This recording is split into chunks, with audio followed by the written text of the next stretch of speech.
Es especial porque nos juntamos gente que tenemos más afinidad o que intentamos encontrarnos y reencontrarnos cuando es posible. Vamos a presentar el último libro de Nacho González, que es Neoliberalismo y Castigo, en el que se mete un poco en ese ámbito complejo y atractivo al mismo tiempo, que es la economía política del castigo, y en esos debates en torno a la penalidad, al neoliberalismo y cómo se va articulando lo que es la concepción y la producción del castigo en las sociedades actuales. Entonces, bueno, el objetivo, como sabéis, es plantear una reflexión, una conversación en torno al libro escrito por Nacho recientemente.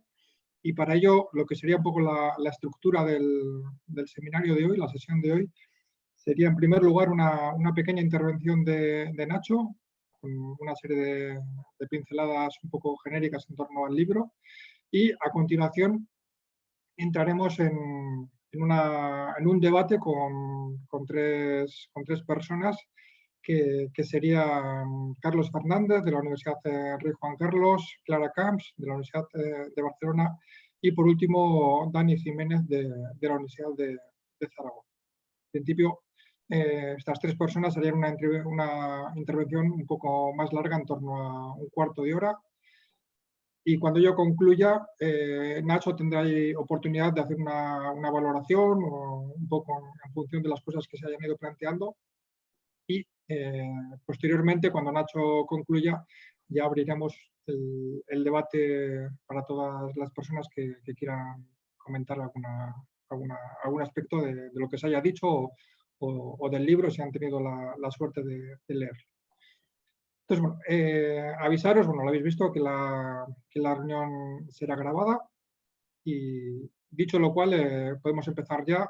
Nacho, gracias por animarte a presentar el libro. Gracias igualmente a Clara, Carlos y Dani por estar aquí también planteando así debate en torno al libro y animar este debate que nos concierne a muchos y a muchas de las que estamos aquí reunidos.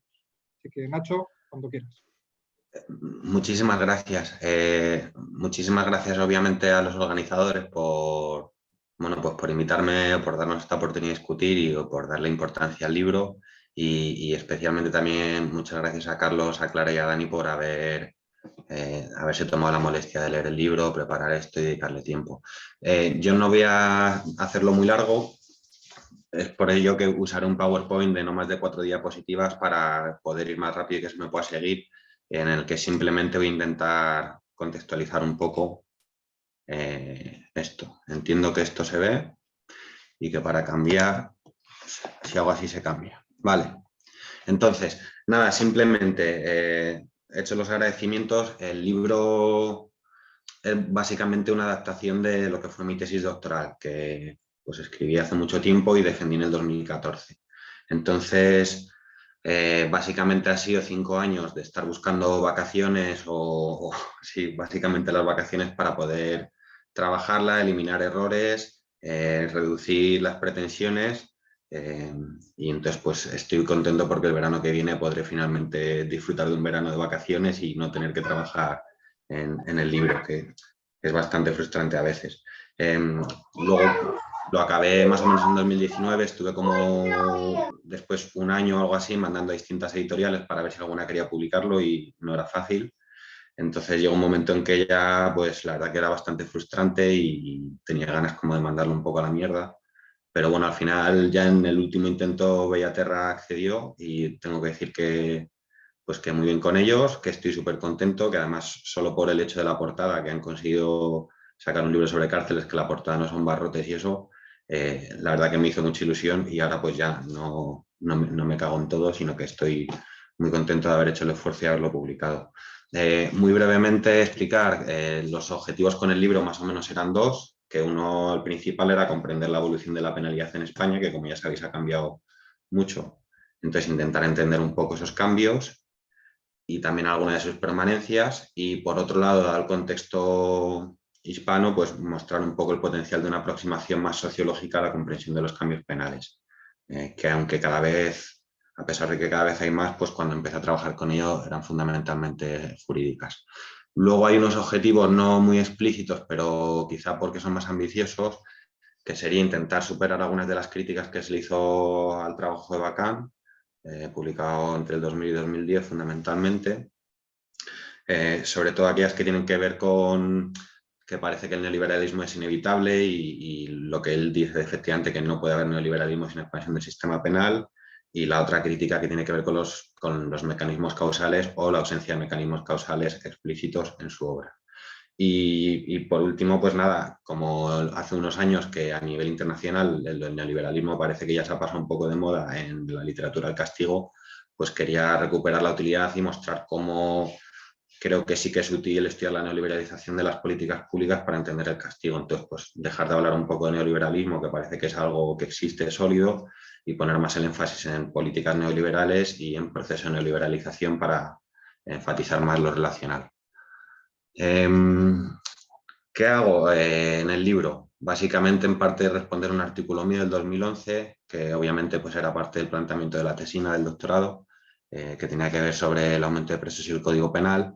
Entonces, en aquel entonces, y ahora, pues, por ejemplo, ya con los libros de Dani y de Carlos y algunos más que han salido, no solo están estas explicaciones, pero en aquel entonces, como yo lo entendía, pues eran fundamentalmente ateóricas, no tenían teoría, eran reduccionistas y se centraban solo en el aumento de presos y generalmente en el Código Penal.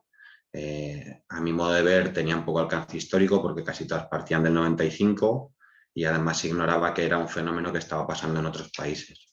Entonces, con el libro yo lo que intentaba era usar una teoría explícita para ver los beneficios de utilizar teoría en una investigación científica, ampliar los cambios, no mirar solo los presos ni el Código Penal, porque había muchos otros cambios que podían estar relacionados, ampliar el plazo hasta el 75, que sigue sin ser muy largo, pero por lo menos ya nos pasábamos del corto plazo al medio plazo, y aunque dado que lo que hago es un estudio de caso y por lo tanto me he quedado bastante en el ámbito nacional, al menos en la discusión ver cómo podía encajar un poco el caso español con ciertos debates internacionales. Y ya para acabar, pues cómo he hecho esto, fundamentalmente a través de lecturas de otros trabajos que pues ya hay bastantes trabajos acumulados en 30, 40 años, siendo menos ambicioso y no intentando explicar todos los cambios que ha habido en el sistema penal, ni defender que todos los cambios se deben al neoliberalismo, sino más intentar identificar en los cambios que se deben que probablemente sea el neoliberalismo, cómo creo que ha podido influir. Como parto también de que el castigo es una institución social y por lo tanto está relacionado con cosas más allá del propio sistema penal, mirar otras instituciones como el mercado laboral y política social, que esto también pues, Daniel y Carlos lo han hecho en sus libros. Y también con esta lógica intentar fijarme en las rearticulaciones de determinadas políticas públicas en estas tres áreas y no asumir que porque pasan en época neoliberal ya es por el neoliberalismo, sino intentar hacer un esfuerzo por vincular cambios concretos con ciertas visiones del individuo y del papel del Estado y por lo tanto las políticas públicas que se defienden generalmente desde la visión neoliberal del mundo. Entonces, el resultado ha sido intentar identificar algunas tendencias en las transformaciones que se han dado de manera no paralela porque tienen temporalidades distintas, pero una serie de principios que parecen haber rearticulado las políticas que se analizan en el libro y que me parecen coherentes con la parte más teórica de lo que es el neoliberalismo y por eso intentar avanzar un poco los mecanismos causales. Entonces, he prestado atención a la individualización de las políticas públicas, a la consecuente moralización en términos de responsabilidad, cómo la relación de los individuos con el Estado y con los jefes cada vez más se basa a través de una contractualización formal que fundamentalmente lo que prevé, aparte de darle un cierto carácter económico a las relaciones, permitir un control punitivo mediante el incumplimiento de unos deberes que antes eran unos derechos. Entonces, esto es lo que he intentado plantear en el libro y más o menos era por ubicar eso. Esto era lo que quería plantear de entrada. Entonces, yo con eso acabo. Muy bien, muchas gracias, Nacho. Y a continuación iniciamos un poco el debate que comentábamos anteriormente en términos de tres intervenciones. En primer lugar, lo hará Carlos Fernández. Únicamente recordar que en la medida de lo posible los asistentes, asistentas que silencien el audio. Vale, buenas tardes. Perdón. Sí, se me escucha bien, ¿verdad? Sí, Vale, pues si os parece voy a poner el cronómetro para ceñirme exactamente a ese tiempo entre 10 y 15 minutillos y empezar ya.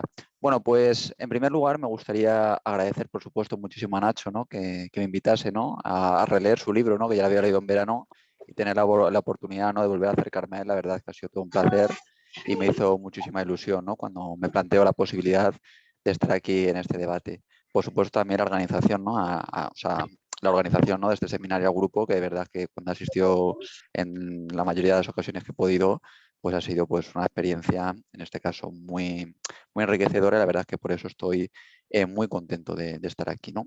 En relación un poco con lo que comentaba Nacho sobre su libro, ¿no? En esta posición de objetivos, yo creo que el libro los cumple con creces. Y lo primero que me gustaría empezar destacando es que es un libro particularmente honesto. Es un libro honesto porque, en primer lugar, y esto no siempre es frecuente, es un libro honesto porque, en primer lugar, huye de respuestas simples.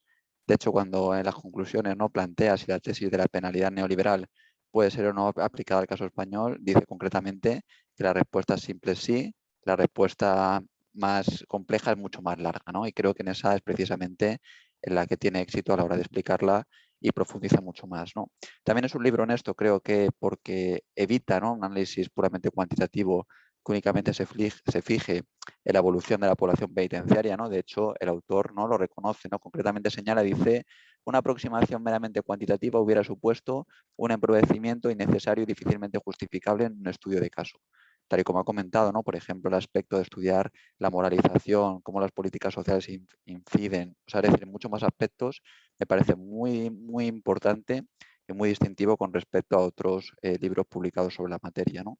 Y luego, por otra parte, una de las cosas que me parece muy interesante también es que se centre en un periódico, o sea, en un periodo histórico muy determinado que permite valorar las cosas pues, con una perspectiva, en este caso, amplia, ¿no? Es decir, que no estudie, por ejemplo, la concreta evolución de la población penitenciaria a partir del año 2010, aunque sí que es cierto, ¿no? que en el epílogo hace referencias, yo en ningún caso no lo consideraría una ausencia importante, más bien lo considero una virtud porque yo, por ejemplo, en mi tesis doctoral sí que tuve la oportunidad de estudiar este periodo y a día de hoy, ¿no? cuando leo esas conclusiones, pues sí que llegó un poco, tengo la sensación de que son en cierta parte simplistas porque me ha faltado esa perspectiva histórica, ¿no? Por tanto, partiendo de estos 3 puntos, sí que me gustaría destacar que es un libro, por supuesto, que cumple con los objetivos que decía Nacho y que es un libro particularmente honesto, que yo creo que hoy en día es algo esencial.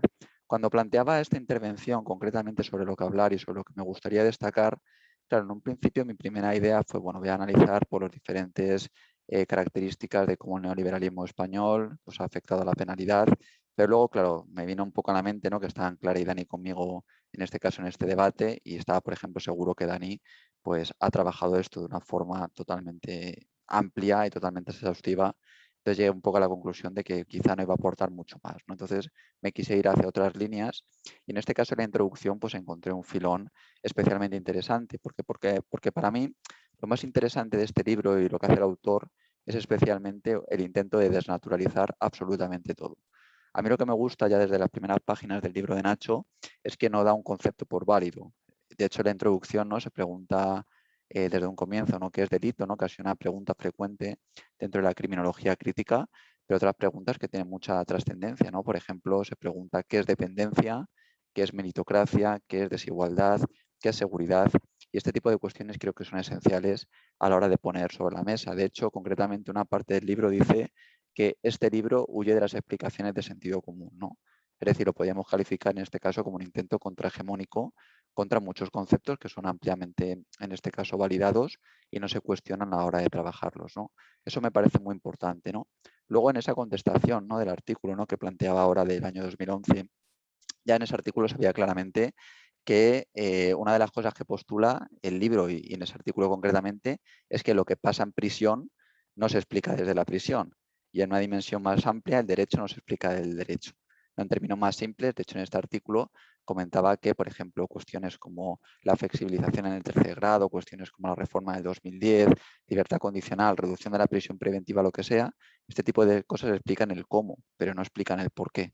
Entonces, en esa búsqueda del por qué, creo que Nacho pues, hace un excelente trabajo y, como decía antes, no busca respuestas simples, no busca respuestas de sí o no, no busca respuestas que sean contundentes, sino que busca pues, un análisis muy detallado que a mí me ha parecido especialmente enriquecedor y muy valioso en ese sentido. Es decir, que Nacho admita pues toda una serie de matices grises me parece mucho más enriquecedor que diga que todo es blanco o negro, ¿no? Entonces, un poco en los 5 minutos aproximadamente, 7 que restan, sí que me gustaría orbitar en torno a esa idea, ¿no? Porque yo creo que aquí la tesis de Nacho es muy interesante, porque si él plantea que lo que pasa en prisión no se puede explicar desde lo que pasa en prisión, creo que digamos como el reverso, ¿no? Del otro lado de la moneda sería decir que si queremos cambiar la prisión, no se puede hacer desde la prisión. O si queremos cambiar la prisión, queremos cambiar el castigo, queremos influir sobre el castigo, esto no se puede hacer desde el campo jurídico, ¿no? Y esto me parece particularmente interesante porque, claro, creo que al fin y al cabo nuestra finalidad, en este caso como académicos, ¿no? Especialmente comprometidos con este ámbito, no es solo, en este caso, comprender o explicar lo que pasa en prisión, sino también, por supuesto, aspirar, en este caso, a transformarla, ¿no? Entonces yo creo que un poco mi línea, en este caso en el debate, ¿no? Yo lo que quería plantear es cómo o qué deberíamos hacer para articular líneas de resistencia frente a esa penalidad neoliberal, ¿no? Sea lo que sea, que tendremos la oportunidad, por supuesto, de debatir en el debate. ¿Cómo podemos articular líneas de resistencia que se encuentren situadas precisamente fuera desde la prisión y fuera desde el campo del derecho, ¿no? A mí particularmente me gusta mucho una frase de Marx, ¿no? Que en Trabajo, Salario de Capital concretamente dice, si una máquina de hilar una máquina de hilar es una máquina de hilar y solo bajo determinadas condiciones se convierte en capital, ¿no?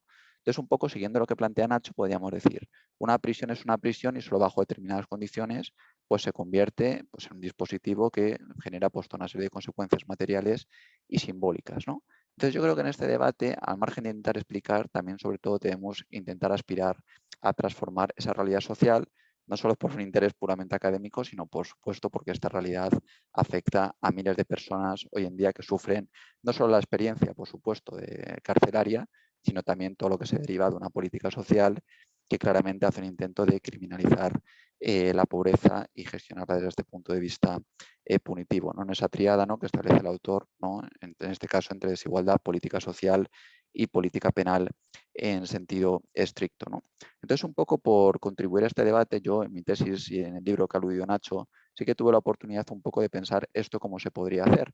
Y yo creo que Nacho, yo creo que sí que puede enraizar un poco conmigo con esa idea, porque en el libro se ve que Nacho no tiene ninguna suerte de idealismo hacia el pasado, ¿no? De hecho, rechaza el keynesianismo en una parte del libro, dice, no tiene ningún tipo de aspiración retrópica, podríamos decir, ¿no? Es decir, cualquier tiempo pasado fue mejor y por tanto lo mejor es volver a lo que era antes, de sea lo que sea esa penalidad neoliberal, ¿no? Así que, ¿cómo podemos pensar diferentes escenarios futuros que nos permitan, como decía antes, articular esas posibles líneas de resistencia? Yo, por ejemplo, por intentar contribuir un poco en este debate, una de las cosas que planteé en una de las investigaciones era las posibilidades que, por ejemplo, podría ofrecer una renta básica universal en ese sentido, ¿no? Es decir, aquí, claro, la renta básica universal sí que nos permitiría incidir en la estructura y cómo esto podría intentar pues, tener toda una serie de consecuencias o repercusiones sobre concretamente esa política penal y esa política social en un sentido más amplio, ¿no? Yo cuando hablo de renta básica universal sí que me gusta enfatizar que en ningún caso estoy postulando una medida que sea sustitutoria del estado del bienestar, en ningún caso es esto. La renta básica universal para mí únicamente se constituiría como un suelo, en este caso que garantice un derecho de existencia y por otra parte también se entiende, ¿no? Pues como una percepción económica que van a recibir todas las personas únicamente por el mero hecho de serlo, sin ningún tipo de condición y sin ningún tipo de requisito. Pero esto, claro, ¿esto cómo podría llegar a afectar a esta penalidad y cómo podía enraizar un poco con la tesis que plantea Nacho? Bueno, pues yo creo que en este intento, ¿no? De aspirar a transformar esa penalidad neoliberal, sea lo que sea, yo creo que una renta básica universal, por ejemplo, podría ayudar a revertir la situación material en la que precisamente se encuentra inmersa esta penalidad. Nacho, de una forma muy clara, ¿no? Señala en su libro que si miramos en prisión, lo primero que vamos a encontrar de todo son personas pobres, ¿no? Evidentemente, hoy en día nos encontramos en una sociedad de tipo excluyente en la que yo creo que una de las principales causas, ¿no? Que provocan esto es la contradicción que existe hoy en día entre una ciudadanía basada en el empleo y, por otra parte, la emergencia de un modelo productivo donde ese empleo es cada vez más escaso y restringido. Evidentemente, una renta básica universal no va a solucionar todos los problemas, pero sí que contribuiría de uno u otro modo a reducir, por ejemplo, esta problemática. Además, claro, otro de los problemas que se plantea es hoy en día cuando se habla, por ejemplo, de reeducar y reinsertar, ¿no? Que por supuesto ese desplazamiento del líder resocializador también conecta, ¿no? Un poco la tesis de Nacho. Claro, cuando se habla de reeducar y reinsertar, para mí la pregunta sería ¿a dónde? Es decir, nos encontramos con una sociedad que expulsa sistemáticamente a numerosas personas que se consideran superfluas, ¿no? Entonces yo creo que por ejemplo, una primera potencialidad de la renta básica universal podría ser esa. Otra, enraizando con lo que plantea Nacho, precisamente, claro, siguiendo la tesis de Kant, si no es tanto una inseguridad criminal, sino que es una inseguridad social, este tipo de medidas yo creo que precisamente sí que contribuyen a dar una seguridad, pero no una seguridad en sentido ficticio, ¿no? Como pueden ser las medidas policiales o las medidas penales, sino una seguridad en el sentido de dar un derecho de existencia que simplemente, por ejemplo, permita decir no. Es decir, hoy en día uno de los problemas, ¿no? Nacho, por ejemplo, lo señala claramente, esas funciones simbólicas de la penalidad también vienen determinadas porque hoy en día es muy difícil encontrar culpables a la situación, ¿no?, ontológica que vivimos. Sin embargo, yo creo que, por ejemplo, este tipo de medidas sí que contribuirían a dar esa seguridad, ¿no? Si al fin y al cabo el neoliberalismo, ¿no?, lo podemos entender como una forma, ¿no?, de enfrentar al último contra el penúltimo, yo creo que este tipo de medidas podrían cambiar esta dinámica, ¿no?, y en este caso buscar la persecución de objetivos políticos más ambiciosos, ¿no?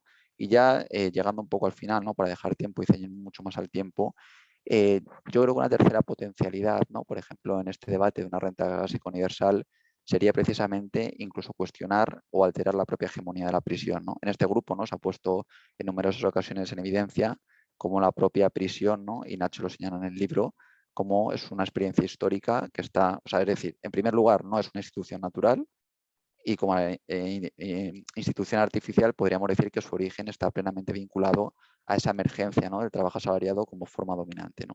Al fin y al cabo, la renta básica universal lo que hace también es cuestionar esa hegemonía del trabajo asalariado y, en este caso, crear otros medios de vida al margen del mismo, ¿no?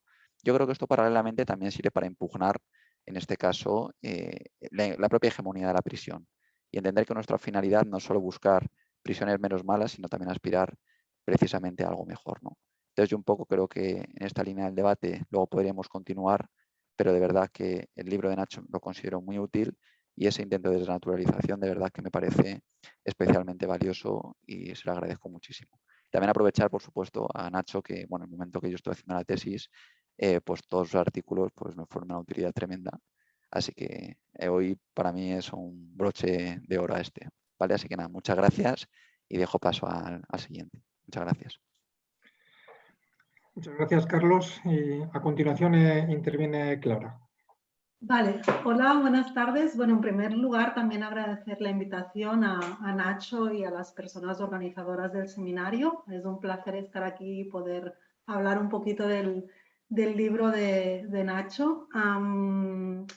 Yo había leído su tesis doctoral cuando estaba haciendo mi tesis doctoral, entonces me inspiró también, ¿no? Y muchas de las cosas que planteo en la tesis, que muchas ahora las mejoraría un montón, ¿no?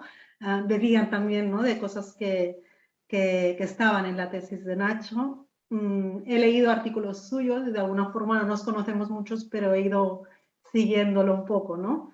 Entonces, bueno, ha sido un placer poder leer este libro, ¿no?, Neoliberalismo y Castigo, que me parece un libro muy interesante, un libro que creo que podemos introducir ya en nuestras clases, ¿no?, que tiene una estructura clara, que permite de alguna forma situar los conceptos teóricos para después, ¿no?, a través de datos, de información, poderse discutir con estos conceptos teóricos, ¿no?, en los capítulos que tratan sobre la cuestión laboral, de la política social y de la política penal, ¿no? También se agradece que es un libro honesto, también lo coincido con Carlos, ¿no?, porque es posicionado, no se esconde de nada, ¿no? Y eso se agradece siempre se agradece, ¿no?, saber dónde está el autor. Y creo que va a ser una aportación importante, ¿no?, en la criminología crítica del Estado español y en el ámbito catalán también, ¿no? Y destacar también que me parece un libro muy riguroso, académico, pero que también tiene capacidad divulgativa y que además se publica, ¿no?, en una editorial que también tiene esta capacidad, ¿no? Y eso también me parece importante destacarlo, ¿no?, que estos debates pueden llegar también a este mundo, a este público general y a este mundo activista preocupado también por la punitividad del Estado, ¿no? Y en ese sentido, pues también destacarlo y felicitarte por el libro que da gusto de leer. Dicho esto, he organizado un poco mi intervención. Si me tenéis que cortar, me cortáis, porque no sé si me paso un poquito del tiempo, pues me lo decís.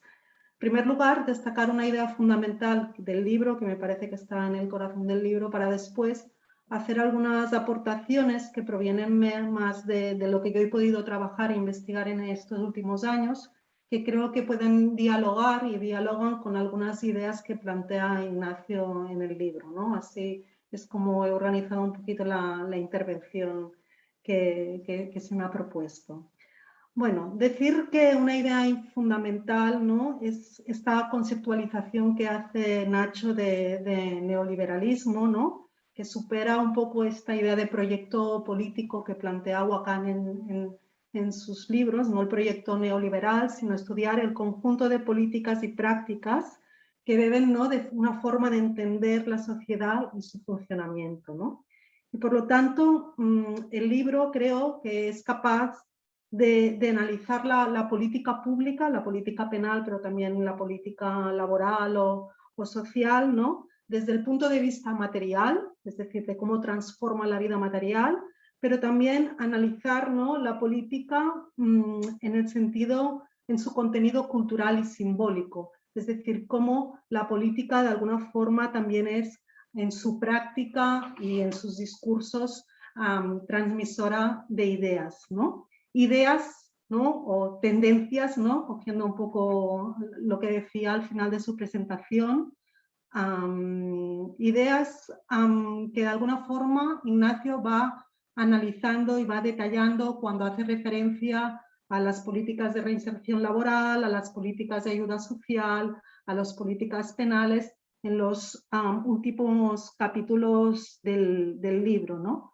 Por lo tanto, esta idea importante de que la política pública, ¿no?, es creadora de realidad material, pero también de realidad simbólica, que va creando, ¿no?, en términos marxistas, esta falsa conciencia, ¿no?, que permite la reproducción de este neoliberalismo que se analiza en el libro, ¿no? Y así yo creo que aquí no me voy a entretener, ¿no?, pero creo que es importante, ¿no?, que se va destacando a lo largo del libro estas ideas que sustentan la política pública y que la propia política pública transmite y alimenta, ¿no?, y que van creando esta cosmovisión neoliberal del mundo, ¿no? Y en ese sentido, pues, la idea de la responsabilidad individual, la importancia del mérito, la importancia del orden y la moralidad para aquellos sujetos, ¿no?, que no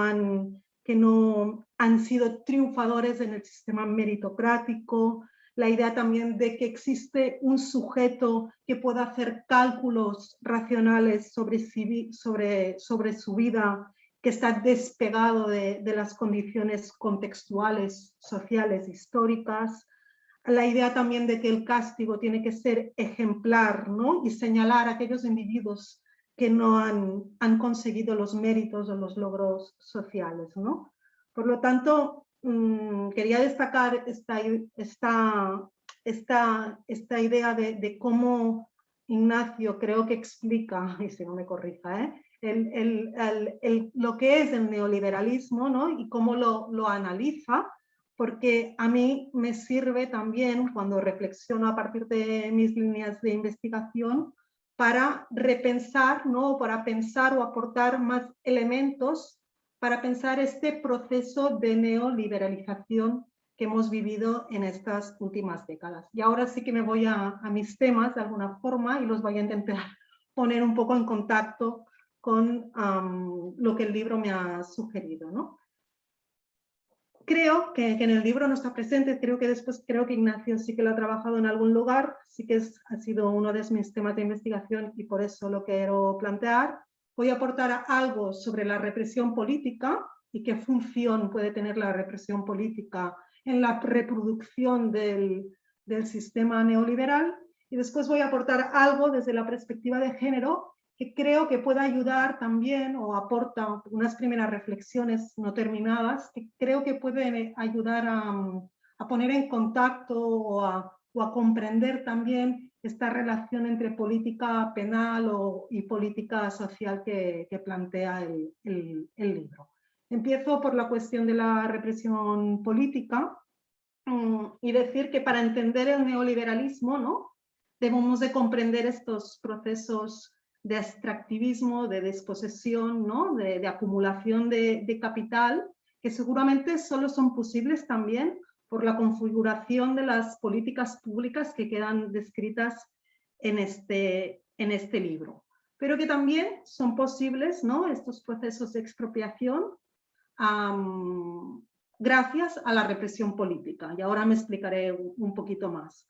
Ante todo, quiero destacar que los procesos de desposesión normalmente o a veces generan resistencias, que creo que también son importantes de poder analizar, porque estos procesos de resistencia abren nuevos marcos simbólicos que creo que pueden poner en interrogante algunas de las ideas que sustentan estas políticas públicas a las que se refiere Nacho, ¿no? Y en ese sentido me parece destacable, si analizamos este último periodo de crisis económica, política, social que hemos vivido, el papel, por ejemplo, de la plataforma de afectados por la hipoteca, en que enseguida el movimiento fue capaz de abrir un nuevo marco simbólico que combatía precisamente esta idea de culpabilidad, de responsabilidad individual, de moralidad, ¿no?, que se quería de alguna forma imponer desde el poder político y económico, ¿no?, explicando, ¿no?, que la culpa de la crisis, la culpa de no poder pagar las hipotecas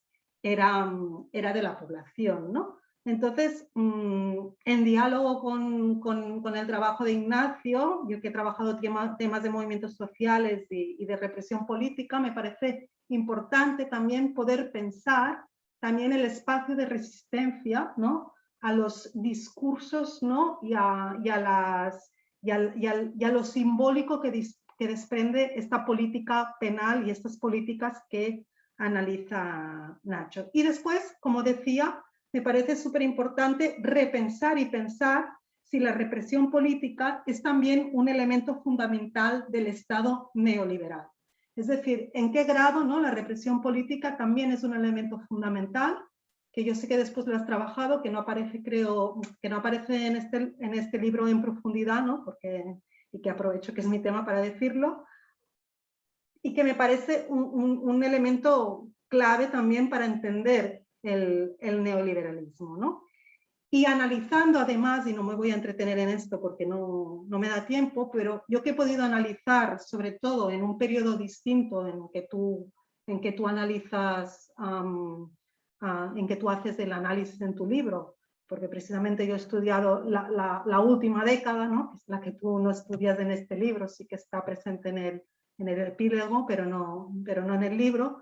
En esta última década, que de hecho es una década en que lo que sucede es que una crisis que tiene una génesis neoliberal se gestiona de forma neoliberal y por tanto se profundiza en el neoliberalismo, vemos que muchas de las formas, ¿no?, que coge el sistema penal para poder reprimir la protesta y para poder de alguna forma dar respuesta al conflicto político y social que se vive en las calles, ¿no?, cuando analizamos cómo funciona este sistema penal y qué formas coge, coinciden muchos de los elementos con muchas cosas de las que tú explicas en el capítulo 5 de este libro, ¿no?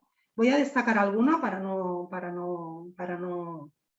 estar mucho rato con esta cuestión, pero por ejemplo, la policía antidisturbios, ¿no?, tiene un crecimiento exponencial, que esto además no coincide, ¿no?, con la idea de austeridad, que sí que se ve plasmada en las cárceles, como muy bien han explicado Dani Jiménez, creo que tú, Alejandro, no sé si Branda, ¿no? Pero en cambio en la policía antidisturbios lo que vemos es crecimiento, crecimiento y crecimiento, ¿no? Una mejora de los recursos policiales, una mejora de la capacidad de vigilancia del espacio público, una mejora de la tecnificación de la policía.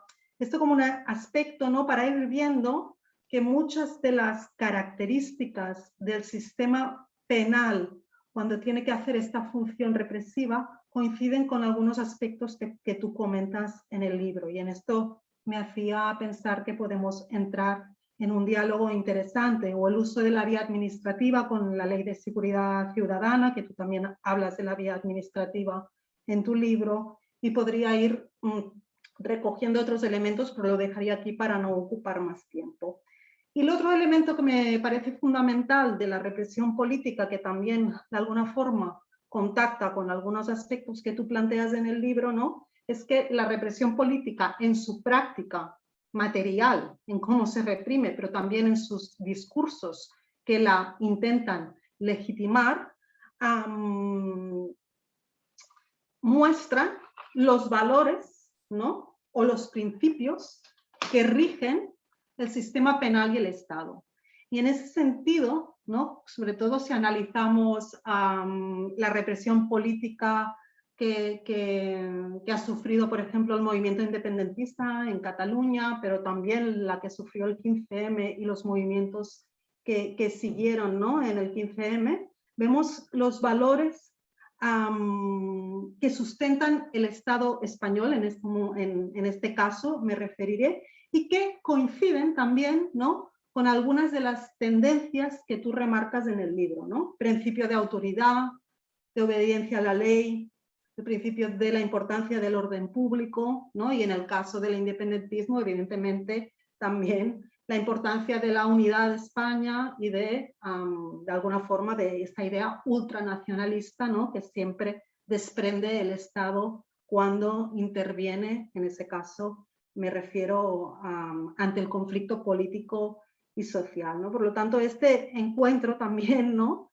de lo que desprende el Estado en su actividad represiva y todo lo que tú analizas de lo que desprenden estas políticas que tú analizas, ¿no?, buscar puntos de encuentro. Y aquí es donde nos damos cuenta que en realidad, ¿no?, en el Estado español estamos, o creo, ¿no?, que la forma que coge el Estado español da respuesta a un proceso de neoliberalización que estamos viviendo en estas últimas décadas, pero también se corresponde a una forma estatal que tiene un diseño particular que es fruto de su propio recorrido histórico. Algo que creo que también aparece en varios momentos en el libro de Nacho, ¿no?, la importancia, ¿no?, de leer el neoliberalismo y qué formas tiene que tomar el Estado, pero también de profundizar en el recorrido histórico de este Estado, ¿no? Y por lo tanto, en la cuestión represiva es claramente que hay un franquismo, ¿no?, heredado, que cuando analizamos los discursos del sistema judicial, las intervenciones policiales o la propia estructura del sistema penal, encontramos esta herencia franquista, ¿no?, que está presente allí. Y aquí me parece que hay un debate muy interesante que tenemos que hacer y que tenemos que seguir profundizando, que es este acoplamiento que se da entre Estado neoliberal de estas últimas décadas y una forma estatal híbrida, liberal franquista, ¿no?, fruto de cómo se hizo la transición, que de hecho se acoplan y encajan, creo que bastante a la perfección, o no sé, lo tendríamos que discutir. Y eso me parece interesante porque nos abre un debate interesante sobre cómo este Estado autoritario encaja, ¿no?, con un sistema neoliberal que necesita del autoritarismo penal para seguirse reproduciendo. Y aquí dejo las reflexiones que me surgen en relación a los temas que yo he investigado y a lo que te he podido leer en relación a la represión. Y si tengo 1 minuto o 2 minutos más, quiero hacer una pequeña reflexión sobre la cuestión y la perspectiva de género como perspectiva complementaria para poder analizar aspectos que planteas en el libro y que son muy interesantes. En primer lugar, yo creo que la perspectiva de género en algunos momentos aparece en el libro, y está esta consideración que hace Wakhan en sus libros sobre que el workfare, ¿no?, o las políticas de asistencia social han ido dirigidas básicamente a las mujeres, y la cárcel, este prison fare, ¿no?, ha ido dirigido básicamente a los hombres, ¿no? Y por lo tanto, este estado punitivo ha tenido direcciones distintas en función del género. Además, esta neoliberalización del Estado, este Estado neoliberal, es un Estado que podemos decir que es virilizado, en el sentido que lo que está priorizando son aquellos valores, ¿no?, que se han asociado tradicionalmente con la masculinidad, ¿no?, la coerción, la vigilancia, la fuerza, mientras pierde espacio, ¿no?, aquellos valores, ¿no?, que asociaríamos con la feminidad, como son la protección, el cuidado, y aquellos valores que de hecho el movimiento feminista hoy están poniendo encima de la mesa como que tienen que ser los elementos de transformación de nuestra sociedad y que por lo tanto también, ¿no?, desde las resistencias pues tienen muchísima importancia. Pero yo lo que quiero plantear como desde la perspectiva de género, desde la perspectiva feminista, para pensar, ¿no?, estas relaciones entre política penal y política social y demás que se plantean en el libro, es que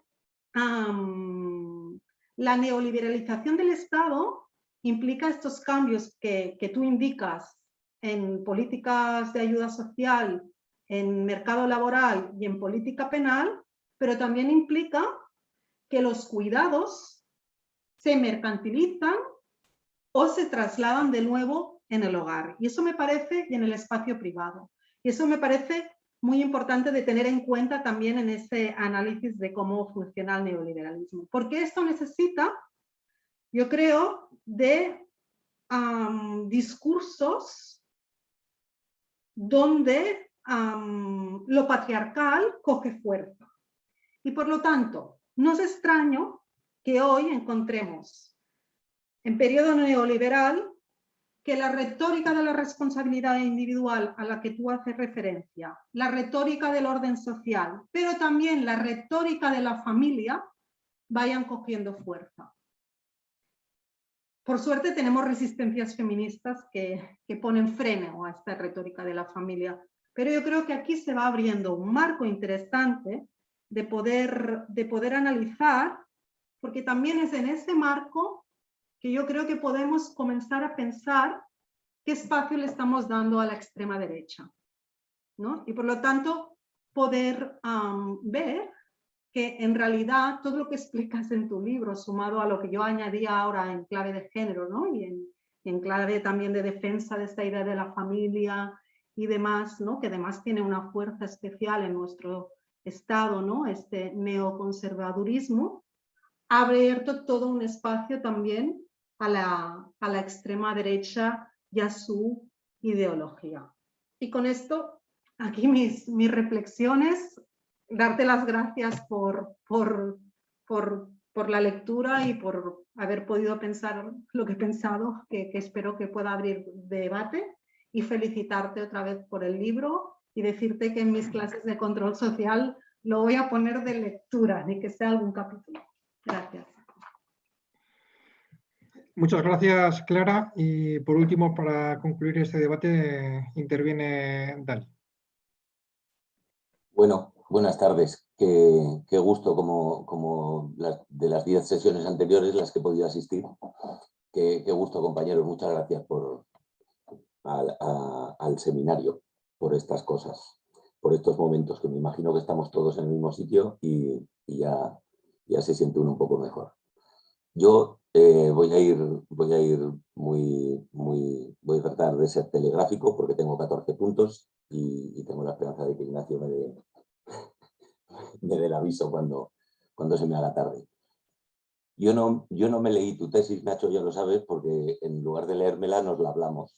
Y con esto hago una mención especialmente a Branda, pero vamos a los congresos de Coruña y a nuestros paseos por Riazor, que fueron muy útiles para mí, por lo menos.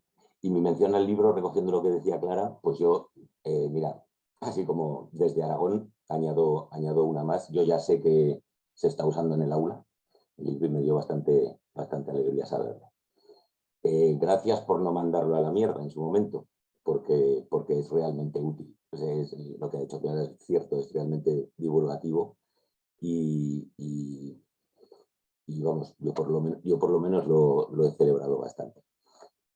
Voy a discutir un poco, bueno, voy a coger puntos y alguna cita concreta para ir así muy rápido. Pido disculpas de la nutrida asistencia a quien no esté más familiarizada con eso de lo que hablamos, si lo hay. Disculpas anticipadas y no es mi intención en absoluto ser críptico ni ponerme estupendo, pero tengo que ir al grano, ¿vale? Yo te hago comentarios desde el mundo de 2010-21, ¿no? Desde este rato ese que en el epílogo se deja abierto hacia adelante. Y teniendo en cuenta, por supuesto, que, como repito muchas veces, lo que Pedro dice de Juan, dice más de Pedro que de Juan. Con lo cual no lo puedo evitar. Pero bueno. Si sabes cómo me pongo, ¿para qué me invitas? ¿No? Diría uno. Vale. 1. Comillas. La política penitenciaria es política. La política penal es política.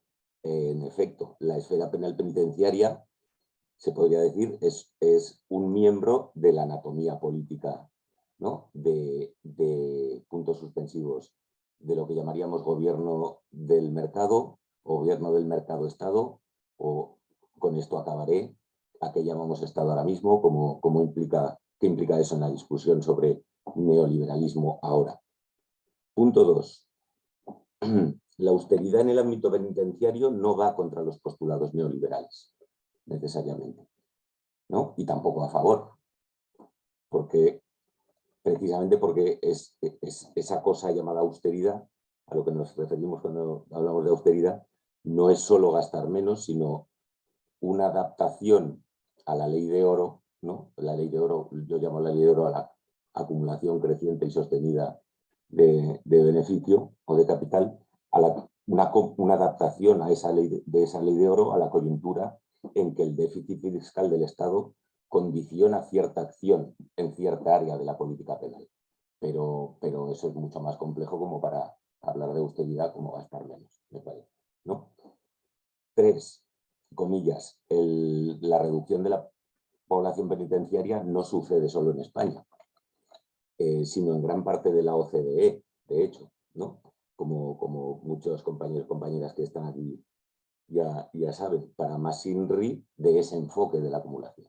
De hecho, porque en paralelo, y esto lo hemos discutido bastante, cuando se da esa reducción de la población penitenciaria mundial sigue subiendo y quienes tiran de mantener la subida son aquellos estados que están creciendo, aquellas economías que están creciendo, obviamente, al modo en que se crece a día de hoy, ¿no?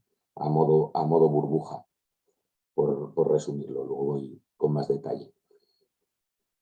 4, comillas, esa reducción de la población penitenciaria no confirma ni descarta al neoliberalismo como causa, ¿no? Hace falta más que el valor cuantitativo de un indicador, dice Nacho en el libro, ¿no? O ponerlo en duda, ese valor cuantitativo de un indicador. En efecto, no existe ni una correlación, dicho en términos un poco académicos, no existe ni una correlación que resuelva ese embrollo, ¿no? En el caso de la burbuja penal española, yo diría, 1, en la burbuja, y por burbuja penal española me refiero a los años para decirlo en términos académicos, del pepinazo penitenciario, ¿no? 1, la conexión clásica de la economía política del castigo, ¿no? La conexión clásica trabajo-encierro se mantiene de alguna manera vía sobreexplotación de la población extranjera pobre, ¿no? Y 2, hay una inercia a la que se suma ese primer elemento, que es la inercia de los años 90, que a mí me parece que tiene bastante valor en el libro, cómo se explica y cuáles son los elementos de los que preparan el terreno en los años 90 desde la cuestión de la policía hasta la reforma del Código Penal, etcétera, cómo se prepara el terreno para ese aumento de la población penitenciaria, que se da en los años de mayor prosperidad, entre todas las comillas del mundo, ¿no? Son los años en los que la provincia geoeconómica España vive un tsunami de crecimiento económico y se convierte en un país, o se confirma como un país en vías de subdesarrollo social, ¿no? Y eso es importante, sobre todo primero para mí, ya ¿no? Lo que Pedro dice de Juan al respecto de la forma de crecer económicamente. Quinto, norma contra ley o norma por encima de ley. Lo de la policía como epítome del estudio de lo que Branda llamaría lo soberano que tiene el Castigón, la dimensión soberana del Castigón de España. A mí me ha dado mucho gusto el epígrafe, o sea, no voy a decir mi capítulo, el epígrafe sobre policía, ¿no? Me parece muy útil y muy bien planteado, porque precisamente entender esa policía como guardián de las esencias, no son las palabras textuales, pero recuerdo la primera sesión, creo que fue de este seminario, con Luis Fernández, ¿sí? Hablando de la policía como guardián de las esencias de la soberanía pura, me parecía muy útil. Y no solo la policía, pero vamos, en España policía es casi metonimia de España. No voy a desarrollar eso, pero me parece que es importante tenerlo en cuenta. 6. Esto muy breve, sobre epígrafe de política social. No te cito, pero respondo directamente. A día de hoy, ¿cómo entendemos, cómo jugamos con la lógica imperante a día de hoy, que por darle una vuelta al lema de la presidencia del gobierno sería no dejar a nadie más atrás de lo que ya estaba, ¿no? En lugar de no dejar a nadie atrás. O, dicho de otra manera, quien está detrás se queda atrás y si tiene suerte tan atrás como estaba. Y si no la tiene, pues ya sabemos, ¿no? Esta broma tiene que ver con el concepto de humanitarismo, con la noción de la lógica del humanitarismo desplegada. La lógica del humanitarismo como el canario de la mina. A medida que más se emplea ese discurso humanitarista, mucho más allá, obviamente, desplegado a territorios muy diferentes de su núcleo inicial que lo justifica, ¿no? Que es la emergencia humanitaria puntual. Parece el canario de la mina en la medida que avisa que junto a él va un despliegue punitivo extrapenal, ¿no? Que desde 2010 rebosa, por supuesto, los muros de las prisiones, pero también lo que tiene que ver con la esfera penal en sentido estricto. Eso que a veces eso que llamamos producción de daño social, ¿no? O producción de castigo. 7, política laboral. Y esto quizá con Carlos también merecería una discusión más amplia o algo así, pero a mí me parece importante el elemento o como síntoma de entender que los indicadores en materia de relación capital-trabajo, en materia del mercado laboral, no sirven para absolutamente nada en los términos, ¿no? En los que se supone solían utilizarse. ¿Qué significa empleo? ¿No? ¿Qué significa un índice de una tasa de paro a día de hoy, ¿no? En una situación en la que la relación capital-trabajo ha dado paso a la relación capital-vida, ¿no? En el sentido más dramático. Cuando Carlos decía lo de la máquina de hilar que solo en ciertas condiciones es capital, ¿no? Pues la vida humana solo en ciertas condiciones es absolutamente reducida a capital y parece que esas son las condiciones que toca afrontar en una situación de, pues eso, como comentaba Clara, de extractivismo. Pues yo le añado el adjetivo absoluto a ese extractivismo, a esa explotación totalizada. 8. Y con esto a nuestro compañero David San Martín le somos deudores, mira, nunca mejor dicho, muchos de nosotros aquí, el haber sido el primero que se puso a analizar ese hito en 2012, creo que era, ¿no? Gallardón diciendo, gobernar muchas veces es repartir dolor, ¿no? Gobernar, en cualquier caso, parece que consiste en producir y administrar dolor, ¿no? En cualquier caso, digo, porque esa dimensión nunca desaparece, ¿no? O sea, aflora o se modera en coyunturas particulares. 9. Sobre el concepto de crisis neoliberal o sobre la noción de crisis. Claro, crisis neoliberal, a eso se podría afrontar la idea mucho más burda, por supuesto, lo admito, o al menos dicha en 3 líneas, que eso que llamamos neoliberalismo es la crisis, si hablamos en clave de, ¿no?, de seguridad, inseguridad, etc. Y en cierta coyuntura responde a una crisis de acumulación que arranca en los 60-70. O sea, tiene sentido analizar, y Nacho lo hace bien en el libro, con esa perspectiva y con esos términos amplios, porque en realidad lo que estamos hablando es de una crisis, si adoptamos la perspectiva del modelo de acumulación, de una crisis que empieza en los 70 o a finales de los 60 y que parece que estamos resolviendo de la peor manera posible, ¿no? Lo del bucle cortoplacista con las mismas recetas, creo que casualmente una mano, lo de resolver un problema con las mismas recetas, pero si adoptas la perspectiva desde arriba, es que no hay otras. Esa solución a la ley de oro del crecimiento, de la acumulación creciente y sostenible de beneficio, no tiene otra. Como dice Franco Berardi, el capitalismo es un axioma y no podemos pedirle peras al olmo, ¿no? 10, que no sé si voy bien, más o menos. Desde 2010 queda patente que punitivismo no es igual a encarcelamiento. Vale. Desde 2010, si algo nos queda claro, es eso en primera instancia. Y hay una cita de Branda a pie que dice, y eso se plasma en un importante cambio en los mecanismos de producción de excedencia y marginalidad, ¿no? Añado, porque se refuerza y profundiza en las estrategias de reproducción de capital. Obviamente, insisto, esto redunda con lo anterior, responder a eso que llamamos crisis con las mismas recetas es hacer lo que hay que hacer. Otra cosa es que a lo que podamos estar asistiendo es a una culminación de las contradicciones del capitalismo, que ya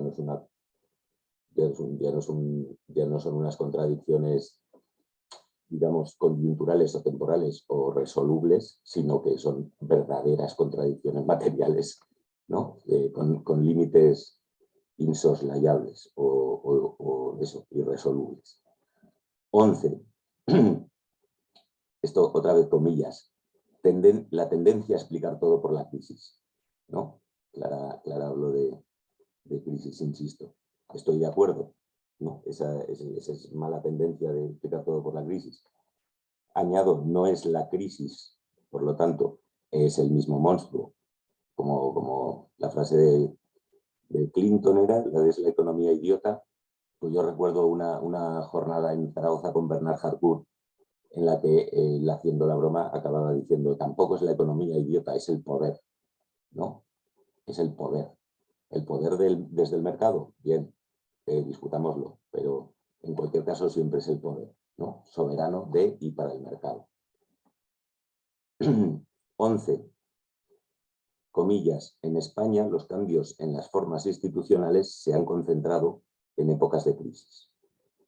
Y esto quizás sea cierto, por supuesto, quiero decir, y en el libro se plantea y se justifica, pero quizá también haya una lectura que permita entender que eso ha ocurrido a propósito de o con simultaneidad a eso que llamamos crisis, ¿no? Porque de hecho, y ahí me centro en lo que me interesa por mi perspectiva, el IBEX 35 nace cuando nace, ¿no? El segmento clave desde el punto de vista de la acumulación por desposesión es precisamente la época de máximo crecimiento económico.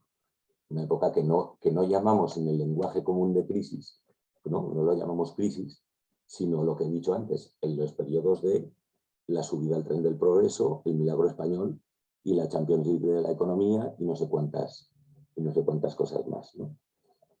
Y de ahí quiero llegar, que estoy en el 13 y creo que voy lo suficientemente rápido, al concepto de lo que mencioné antes muy rápido de la norma y la ley, ¿no? Esa norma, pues el nomos de la acumulación, por decirlo así, aterriza en el topos español. Esto creo que, no sé si seré capaz de explicarlo muy bien, pero tiene que ver un poco con lo que comentaba Clara, a efectos de la herencia franquista y demás, conformando una especie de cartografía punitiva especial en la provincia soberana de la España salvaje, ¿no? Por citar el libro de la Felguera, que es un libro delicioso y que tiene en particular un capítulo que es excelente, que tiene que ver con España como laboratorio, ¿no? Muy avanzado en las páginas. En España, la tesis de la penalidad neoliberal no lo explica todo, dice Nacho. Obviamente, lo que puede ayudar a entender es que Spain no es diferente, como dice el eslogan, sino que es un alumno muy aventajado porque parte con ventaja, de alguna manera. Porque, y aquí discuto un poco lo del concepto de herencia franquista, simplemente el utilizar el término de herencia franquista. No sé si nos podemos quedar solo hablando de largos plazos en la cuestión del franquismo. O no sé si es Franco o si es España. Creo que España es antes que Franco. En esos términos. Quiero decir, el diagnóstico es peor todavía. Puede ser. Y ahí mencionas algunos elementos, Nacho, sobre eso que podríamos llamar anomalía española, que tiene que ver con el terrorismo, ¿no? Con el terrorismo como núcleo duro de una lógica que es mucho más histórica y que tiene que ver con la guerra hacia adentro, con hacer la guerra hacia adentro, directamente con lo que Santiago Alba llama España como proyecto de guerra, ¿no? Y lo explica muy bien. Esta semana hago un paréntesis, esta semana en Belchite se han encontrado otras 2 fosas comunes con más de 150 personas, ¿no? Ahí, así en lenguaje coloquial, algunos viejos supervivientes dicen que aquí estamos como estamos porque a todos los buenos los mataron, ¿no? Cierro paréntesis coloquial, pero la cuestión es muy, muy profunda. Mencionas que, obviamente, aquí no hubo años de oro del welfarismo, ¿no? Y eso es importante. Yo añado, además, la cuestión de la aristocracia histórica o las élites eternas marcan algo que es mucho más que una herencia, que es una línea de continuidad absoluta, ¿no? Por intentar introducir el elemento de contexto que es para mí brutalmente necesario, que tiene que ver con la criminalidad estatal corporativa, ¿no? Y en tanto que forma de gobierno para sostener ese nivel de criminalidad estatal corporativa, el sistema penal es obviamente una herramienta fundamental. Y para acabar, bueno, añadir que en ese contexto, otra manera de explicarlo sería que en España el mercado está dentro del Estado.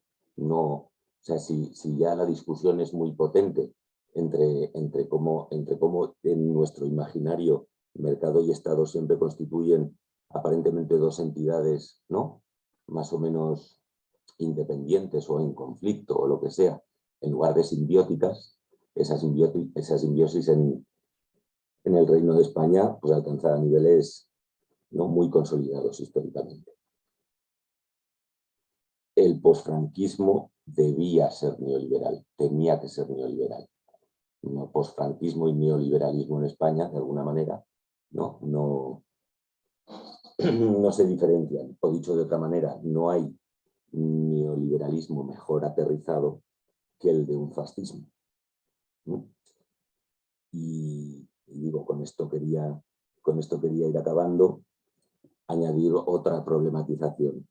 De la misma manera que la ética del welfare, que la ética del trabajo, que la ética welfarista, ¿no? En un momento dado es impugnada y esa impugnación tiene elementos que son hábilmente recogidos por la contrarreforma neoliberal, ¿no? Y comienza ese desarrollo desde los años 70, finales de los 60.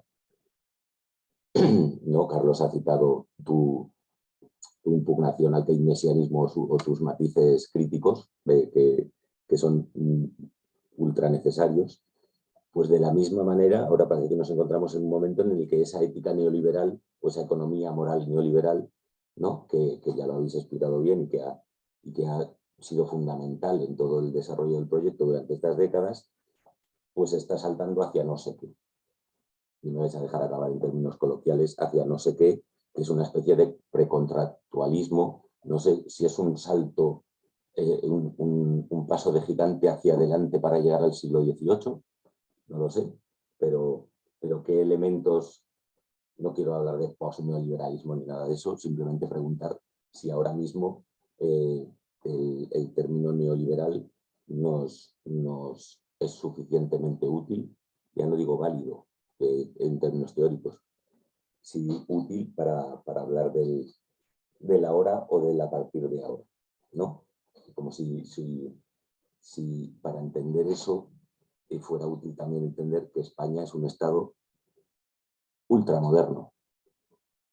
Y por ultramoderno me refiero a ver si España es una suerte de epítome particular del Estado moderno, y entiendo por Estado moderno el de esos siglos. Como dice un compañero de Madrid, de la Complutense de Historia, dice, estos son liberales de verdad, de los que tenían esclavos. ¿Me explico? En esos términos, si el Estado moderno es eso, ¿cuál es la situación? ¿En qué medida incluso el Estado gerencial, ¿no? que caracteriza el devenir de las cosas mucho antes de que le pongamos nombre y lo estudiemos, como nos suele pasar, ¿no? Está deviniendo una especie de Estado community manager, ¿no? Que se dedica a producir mundo, a producir discurso, mientras las cosas van por donde van. Y como Ignacio no me ha echado la bronca, imagino que voy bien de tiempo, con esto quería acabar. O sea, ese Estado community manager, para acabar, para matar a ese Estado community manager, y ahora utilizo la división, aunque no me la crea, es fundamental matar a la corporación. Por corporación hablo de un modelo de acumulación criminal.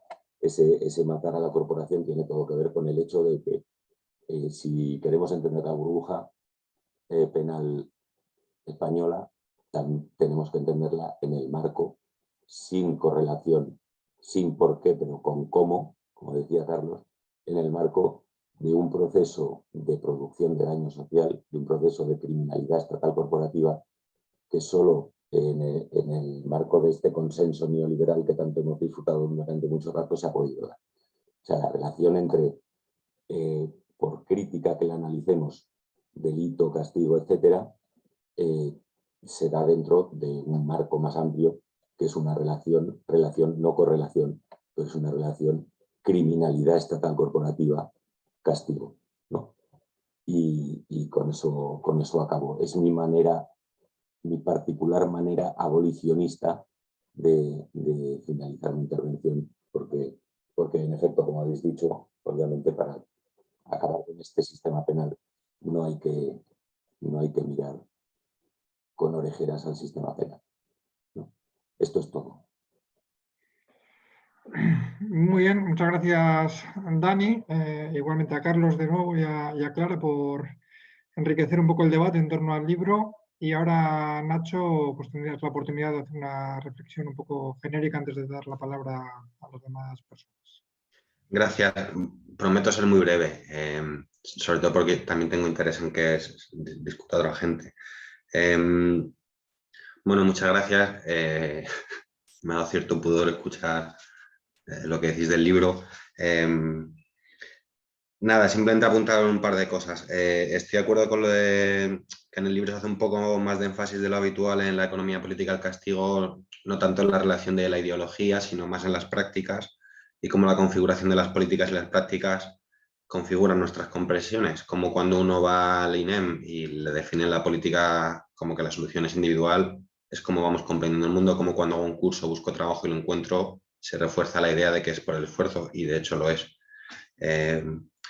Entonces, nada, simplemente con cuestión de represión política, sí, no sé si es fundamental en el Estado neoliberal, creo que es fundamental en el Estado, incluso en el liberal, porque es un Estado capitalista y históricamente todas las democracias utilizan la represión política. Otra cuestión es que estén más o menos regladas y que se cumplen más o menos las reglas, pero sí, entiendo que todo sistema, aunque sea democrático, pues aspira a sostenerse precisamente eliminando las posibles amenazas. Y ha salido varias veces la importancia de cómo se puede articular el Estado neoliberal con ciertas tendencias más de poder soberano, que Branda trabajó en su día también muy bien, y esta idea que en la literatura internacional aparece más como neoliberalismo y conservadurismo, y aquí habría que matizar un poco, pero sí, cómo se va sobreponiendo una con otra y articular. Por otro lado, con respecto a lo del género, sí, en el libro no hay una comprensión de lo que es el Estado y el fundamento del Estado con perspectiva de género. Esto lo descubrí mucho después. Entonces, en el libro lo que se hace es ver un poco cómo afectan diferencialmente las políticas a hombres y mujeres, que no es lo mismo. Y, por supuesto, la mercantilización de los cuidados no aparece, vinculando un poco con lo que señala Dani y también Carlos en su libro, con la cuestión de la centralidad del mercado laboral. Sí que es cierto que para el capitalismo de ahora no es fundamental el mercado laboral, por toda la financiarización que no trató adecuadamente en el libro. Sí que es cierto, como señala también, por ejemplo, muy bien Carlos, que sí que sigue siendo fundamental para el reconocimiento y el acceso a la ciudadanía. Entonces ahí es fundamental la participación en el mercado laboral y la distinta carga simbólica que tiene cuidar o trabajar asalariadamente o cosas así. Y nada, me ha gustado lo de España como alumno aventajado. Me he acordado de Chile en Latinoamérica, ¿no? Como experimento neoliberal, gracias precisamente a la pequeña mano de Pinochet. Y nada, simplemente estar agradecido y también la parte de la crisis y de los últimos 10 años, como es evidente, no la he trabajado especialmente. Incluso a ratos pues escribí el epílogo a regañadientes, pero sí, era un poco por evitar lo que habéis dicho de la tentación de explicar todo con la crisis, que además ahora se ha sustituido por la tentación de explicarlo todo por la pandemia. Entonces, un poco la idea de reclamar que esto es lo complicado del vínculo entre academia y la vida real, que pues, los ritmos de la academia o de la investigación a veces no son los mismos de la urgencia política, que por supuesto es más importante, pero utilizando un poco el privilegio de la Torre de Marfil o lo que sea, pues que eso no quiere decir que luego no se hagan cosas, pero si esto no habla en directo sobre lo que está pasando. Yo prefiero que si quiere intervenir más gente. Bueno, hay una cosa que podemos discutir luego, ¿no? De la propuesta de la renta básica universal me pareció muy interesante leyéndola porque joder, está muy bien derivada de propuestas teóricas, del principio de menor elegibilidad, de las... O sea, que como que es interesante porque conecta con teorías. Me quedaba la duda que ya discutiremos y sobre todo primero leeré al respecto porque sé que hay gente de sociología que ya lo trabaja mucho, el tema de si se entiende la desigualdad como algo relacional y todo el mundo tiene, no es hasta qué punto hay que reducir la desigualdad si todo el mundo tiene la misma cantidad de ingresos. Y en ese caso sería interesante ver si algunas de las lecturas funcionalistas de la prisión, pues si es un mecanismo de gestión de los que menos tienen, no sé hasta qué punto llegaría a resolver. Sí que es cierto que la parte simbólica del reconocimiento sí, pero bueno, como que eso me ha servido mucho para empezar a pensar un tema que no me había planteado porque en general lo de las propuestas y alternativas no le he dedicado mucho pensamiento. Pero vamos, que muchísimas gracias.